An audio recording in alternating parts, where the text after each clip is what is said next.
Welcome to ancient Egypt, where the news was all about, well, not really news, like we know it today. More like royal announcements and, you guessed it, who's gonna be the next pharaoh.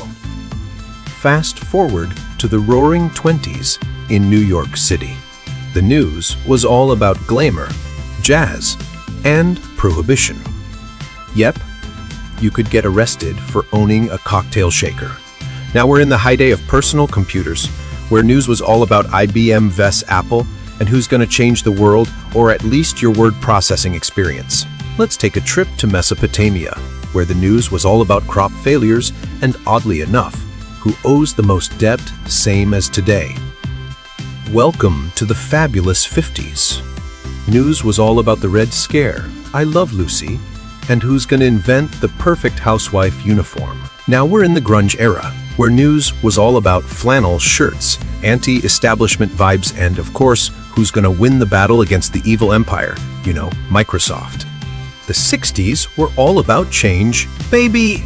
News was all about who's marching for what, and how many sit-ins it takes to make a difference. Before that, we had the ancient Greeks, where news was all about who's going to solve the mystery of existence, or at least whose theater production is going to win the prize. Get your platform shoes ready. The 70s were all about disco, Studio 54, and who's going to make the best polyester jumpsuit. Now we're in ancient China, where news was all about, well, mostly just imperial decrees and whose turn it is to play badminton. The 80s were all about excess, big hair, and who's going to invent the perfect TV dinner that comes in a compartmentalized tray. Let's head back to Mesopotamia again. But this time we have queens instead of pharaohs. Same news. Who's gonna win the battle for world domination? Welcome to the neon lit world of cyberpunk. News was all about hacking virtual reality and whose password is gonna get leaked first. Before that, we had the Greeks again, but this time with gods instead of philosophers. The news was all about who's going to have a divine intervention, or at least whose temple is going to get renovated. The 70s were all about peace, love, and protests.